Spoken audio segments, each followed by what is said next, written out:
Assalamualaikum warahmatullahi wabarakatuh. Perkenalkan, nama saya Insinyur Raden Febrianto Gristi SPTM SIPM, dosen Fakultas Peternakan Universitas Padjadjaran dengan nomor induk dosen nasional 0421109002. Pada kesempatan ini, sebagai dosen Fakultas Peternakan Universitas Padjadjaran, saya telah melaksanakan Tridharma Perguruan Tinggi. Salah satunya adalah bidang pengajaran.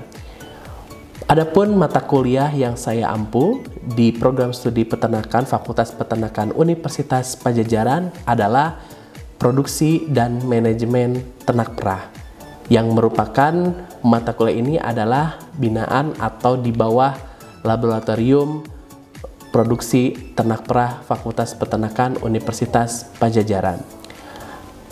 Adapun beberapa hal yang penting yang disampaikan dalam video kali ini, yaitu penjelasan yang berkaitan tentang mata kuliah, kode mata kuliah, kemudian CPMK, turunan dari CPMK, dan yang penting adalah deskripsi dari mata kuliah ini sendiri, di mana mata kuliah Produksi dan Manajemen Ternak Perah ini adalah membahas akan mempelajari tentang produksi dan manajemen yang berkaitan dengan pemeliharaan pada ternak sapi perah.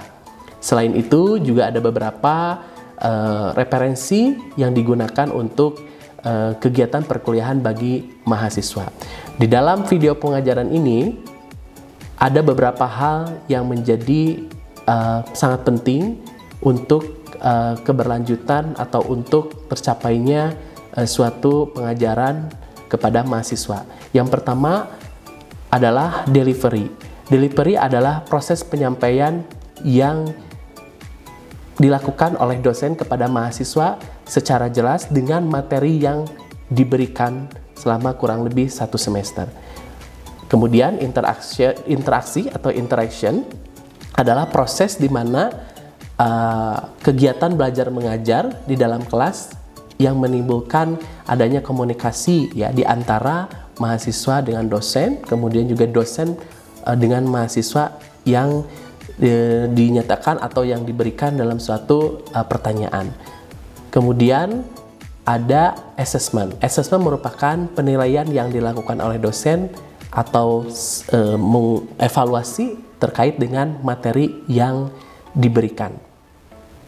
Berikut adalah video pengajaran yang dilakukan oleh saya dengan mengambil salah satu materi dalam mata kuliah Produksi dan Manajemen Ternak Perah.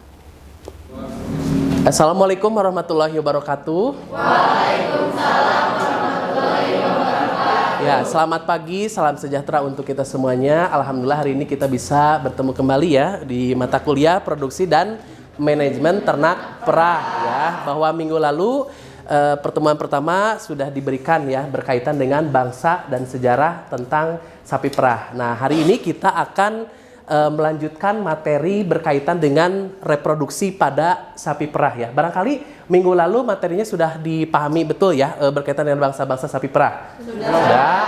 Nah, hari ini kita akan mengulas berkaitan dengan reproduksi pada sapi perah. Nah, mungkin ini kita melihat dulu anatomi ya atau bagian dari alat reproduksi pada sapi betina maupun pada jantan. Mungkin rekan-rekan di sini ya, teman-teman mahasiswa sini sudah memahami betul ya berkaitan dengan fungsi dan peranan dari anatomi ini sendiri ya. Barangkali karena di mata kuliah yang lain juga sambungan dari mata kuliah Produksi dan Manajemen di reproduksi juga sudah dipelajari dengan betul, dengan rinci begitu ya. Kita lanjut. Ya, ini adalah bagian dari anatomi dari pejantan ya. Mungkin ini adalah pejantan dan ada juga ini adalah mohon maaf bukan pejantan tapi adalah betina ya. Jadi bisa membuktikan bahwa betina dengan pejantan itu berbeda ya. Jadi misalnya ada yang tahu contohnya barangkali perbedaannya apa sih alat reproduksi pada betina dan jantan? Barangkali ada penisnya. Kalau jantan ada penis, testes, kemudian kalau betina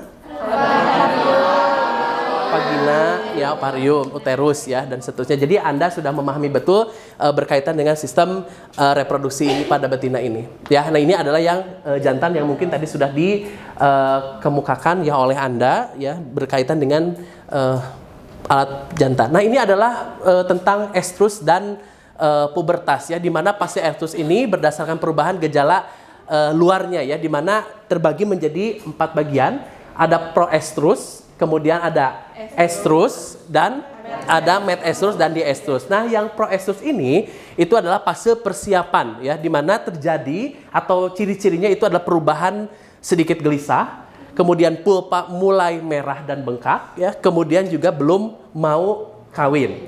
Kemudian estrus itu adalah ditandai dengan tanda-tanda birahi yang meningkat. Mungkin yang dikenal dengan istilah 3A, 3B, dan 3M. Mungkin ini masing-masing istilah di beberapa wilayah di peternak rakyat terutama itu memiliki sesuatu yang berbeda ya. Mungkin kalau 3A itu di Jawa, biasanya kalau 3B itu adalah di Sunda ya. Kalau 3M barangkali itu adalah bahasa Indonesia ya yang membedakan. Nah, kemudian ciri-cirinya atau karakteristiknya adalah mau menerima pejantan, kemudian mau kawin, kemudian gelisah atau nafsu makan yang berkurang.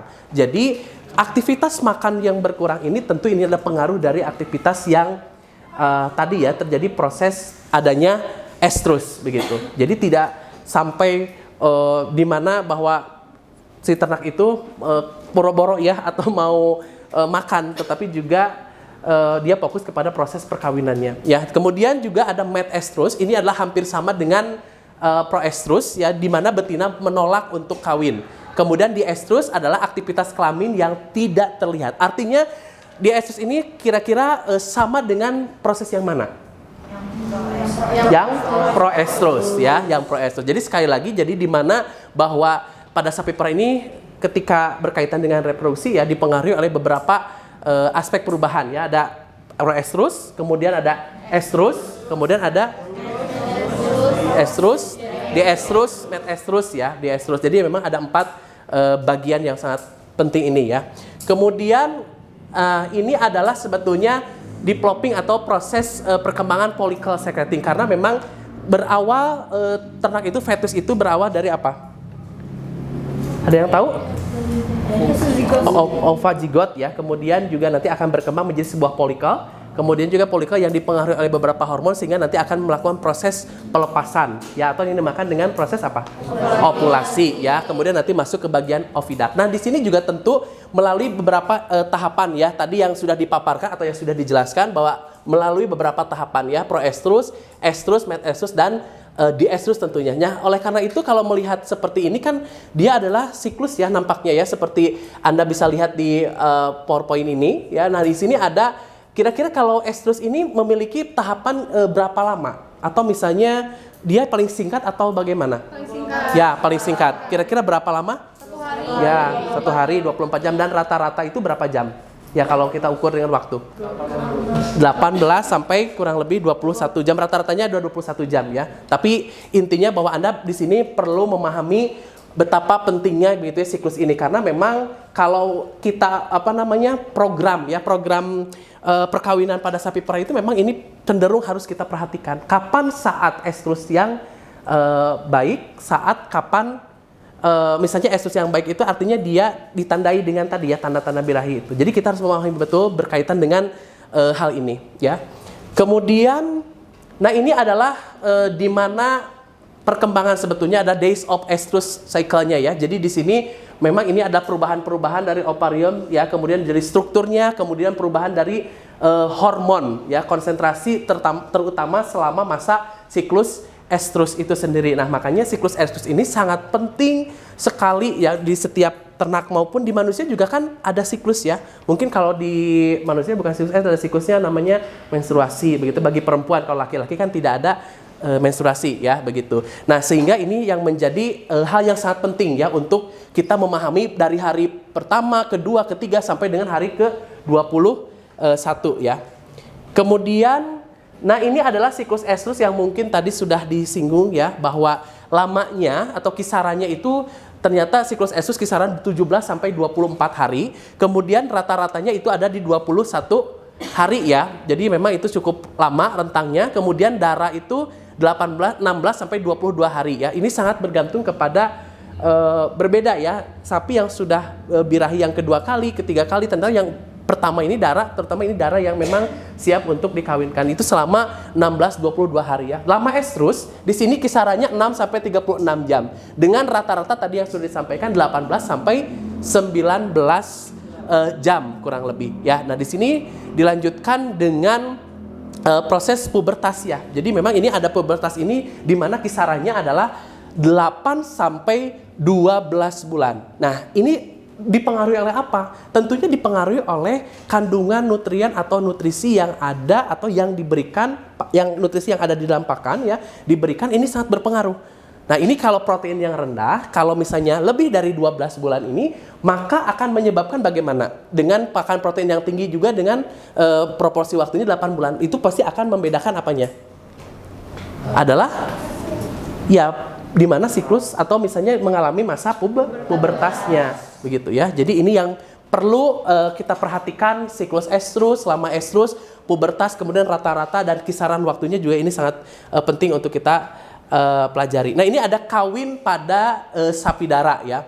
Ini umur 15 sampai 18 bulan, kemudian berat badan 275 sampai dengan 325 kg. Nah, ini kenapa bobot badan ini menjadi satu perhatian yang penting di dalam proses reproduksi atau perkawinan pada sapi perah. Kira-kira ada yang tahu? Ada yang tahu?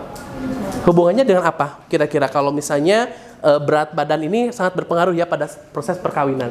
Ya, hubungannya dengan khawatir kalau misalnya terjadi kegemukan maka ya sulit melahirkan, kemudian juga tingkat keberhasilan di dalam proses inseminasi buatan itu relatif kecil, relatif rendah, betul ya, tadi yang sudah disampaikan. Nah, ini menjadi satuan indikator ya berat badan untuk di Indonesia. Tapi ini di Indonesia ini 275 sampai 325. Tapi kalau di luar negeri, mungkin di Australia, di Eropa, misalnya di Cina, ini menjadi indikatornya berbeda. Mungkin kalau misalnya di Cina ini atau di Australia misalnya ya sampai 350 sampai 400. Itu berbeda ya, karena kita tahu bahwa berat badan ternak sapi perah itu di Indonesia dengan di beberapa negara itu berbeda begitu ya, sehingga ini menjadi satu hal yang sangat penting ya untuk menentukan berat badan. Mungkin kalau berat badan juga diukur ya, berat badan itu karena akan mempengaruhi apa kira-kira? Ukuran-ukuran tubuh lainnya ya. Ya, termasuk panjang badan, kemudian juga termasuk lingkar dada ya, semuanya juga itu pasti akan ada pengaruh yang sangat besar, yang sangat penting begitu ya, sehingga memang kita selaku manajer misalnya atau peternak ini menjadi satu hal yang penting ya di dalam proses perkawinan ini. Kemudian lingkar dada ini yang tadi kita singgung ya, bahwa lingkar dada juga sangat berpengaruh ya, penting. Jadi memang ada satu kesatuan ya, hubungan lingkar dada misalnya atau hubungan berat badan dengan jumlah masa kebuntingan misalnya, atau misalnya dengan masa laktasi juga, itu juga akan ada pengaruhnya pastinya tentunya, karena di dalam proses siklus reproduksi atau proses perkawinan ini akan berpengaruh terhadap nantinya ke produksi susu ya pada sapi perah induk terutama ya. Kalau pejantan mungkin tidak terlalu, karena yang dibutuhkan oleh pejantan itu hanya sebetulnya kualitas dari sperma gitu yang menentukan ya. Tetapi tadi satu hal yang penting menjadi catatan bagi Anda, nah ini adalah berat badan. Ini standar karena akan berpengaruh terhadap tingkatan keberhasilan. Nah, ini adalah masih sama tadi ya, sebetulnya inilah aktivasi ya atau aktivitas ya sebetulnya dari corpus luteum ya, sekresi, karena ini pengaruhnya adalah hormon.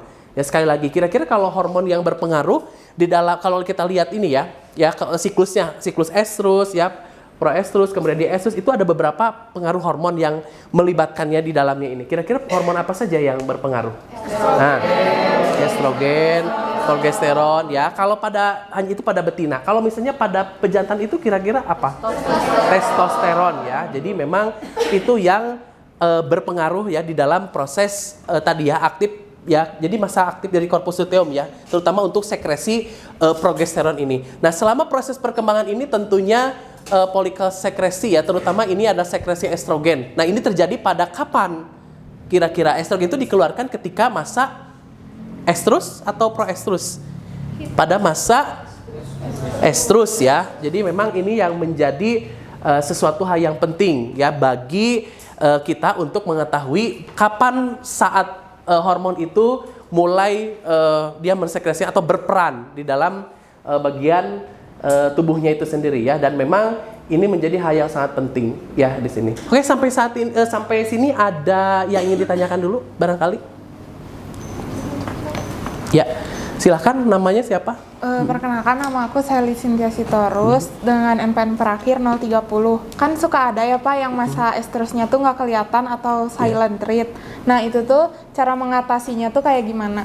Ya, terima kasih ya Sally ya pertanyaannya. Ini bagus sekali ya buat kita untuk mengetahui bagaimana caranya kalau misalnya dalam proses perkawinan ini ternaknya itu atau kita contohkan ya pada sapi perah ini ternyata birahinya itu tidak muncul atau silent hit ya. Kita harus tahu bahwa semua mungkin ternak ya, semua ternak itu pasti ada ada yang tidak memunculkan birahinya ya. Nah itu, tapi kita harus mencari solusinya seperti apa yang baik untuk menangani kasus-kasus yang demikian. Nah ini yang kasus silent hit atau birahi tidak muncul itu biasanya banyak terjadi di peternak rakyat, kemudian di perusahaan. Nah ini yang ada dua yang membedakan antara di peternak rakyat dengan perusahaan. Nah tentunya kalau di perusahaan itu dengan melakukan langsung IB ya. Nah tapi ada juga yang melakukan dengan cara memasukkan pejantan kepada betina yang memang dia sedang proses silent hit itu tadi. Sehingga dengan disatukannya jantan dengan betina itu diharapkan dia akan melakukan proses perkawinan. Karena biasanya kalau jantan dengan betina itu kan dia ada semacam ikatan ya. Jadi misalnya bisa mencium bahwa ternyata betina ini walaupun tidak muncul, tidak terlihat dari kasat mata oleh manusia atau kita selaku manajernya yang mengelolanya, tetapi kalau bagi pejantan itu dia pasti akan mengetahuinya. Nah itu adalah salah satu cara yang penting lah, cara atau yang biasa dilakukan sebetulnya. Itu bagaimana jawaban? Ada tanggapan? Cukup ya, terima kasih. Baik, ada lagi barangkali? Ya, silakan. Memperkenalkan diri. Saya Agnia dengan NPM 051 izin bertanya, kalau misalkan saat IB yang bagus itu pada saat siklus apa Pak? Ya, terima kasih ya Agnia, ini bagus juga pertanyaannya ya berkaitan dengan siklus dengan IB ya, saat kapan yang baik ya, karena memang kita melihat bahwa ternak itu mengalami masa pubertas atau misalnya masa estrus, itu kita tidak bisa memperkirakan waktunya pasti di jam 8 nih selalu tepat, enggak ya. Jadi itu bisa beragam. Jadi bisa terjadi estrus itu pada saat pagi, siang, sore, bahkan sampai malam. Nah, kita harus mengetahui juga saat kapan melakukan proses inseminasi buatan itu yang tepatnya ya. Saat kapan? Kalau ditanya saat kapan berarti pada saat itu juga. Pada saat hari itu juga ya. Karena kenapa kira-kira? Biar tidak terlewat. Ya, tidak terlewat. Kemudian siklus estrus itu kan dibatasi dengan waktu. Ya, sehingga memang kalau kita lepas dari waktu atau yang ketika si hormon itu sudah berperan atau misalnya sedang berproduksi, nah kalau hilang kan sulit. Ya, kita akan menentukan. Makanya kita akan mencari lagi atau misalnya menentukan waktu lagi. Itu sepertinya jadi memang perlu untuk IB itu dilakukan secara langsung pada saat hari itu juga. Paham? Ya, mudah-mudahan. Ya, baik, kita lanjutkan ya ke slide berikutnya. Nah, ini adalah inseminasi buatan dan waktu kawin ya. Keberhasilan perkawinan IB antara jantan dan betina harus pada waktu yang tepat. Nah, ini tadi ya, mungkin disinggung. Dan fertilisasi yang tepat di oviduct, tepatnya di ampula isthmus junction. Ya, ini berdasarkan waktu konsepsi dan angka konsepsi. 6 jam setelah kedua setelah estrus angka konsepsi tinggi. Nah ini adalah terlihat estrusnya. Mungkin tadi sudah ditanyakan dan ini yang menegaskan kembali bahwa IB pada saat pagi hari itu waktu IB yang tepatnya hari itu juga. Tapi kalau kondisinya itu pada sore atau malam hari, sebaiknya waktu IB yang tepat bisa dilakukan pada saat besok pagi. Tapi waktunya harus tepat sebelum pukul 12. Jadi sebelum pukul jam 12 siang. Jadi masih bisa jam 10, jam 11, kemudian juga jam 9 ya. Yang penting itu indikatornya adalah esok pagi. Tapi kalau IB-nya yang terlambat berarti karena besok hari ya, kemudian esok siang dan di jam 12. Nah, kemudian setelah terjadinya proses perkawinan tadi mungkin sudah mengalami sudah prosesnya berjalan dengan baik ya, sehingga terjadilah proses namanya kebuntingan. Nah, fertilisasi ini terjadi 11 sampai 15 jam setelah kawin. Kemudian kebuntingan itu sejak fertilisasi sampai kelahiran pedet atau tanggal kawin terakhir sampai dengan tanggal beranak. Kemudian peranan hormon dalam proses kebuntingan ini menjadi hal yang sangat penting. Contoh kelenjar yang utama, corpus luteum, plasenta, dan folikul. Masing-masing kelenjar utama ini juga peran dari hormonnya juga berbeda-beda. Tapi ada yang sama, ada yang berbeda. Nah, yang samanya ini adalah corpus luteum dan plasenta ini dipengaruhi oleh progesteron dan estrogen. Sedangkan folikul hanya dipengaruhi oleh hormon estrogen.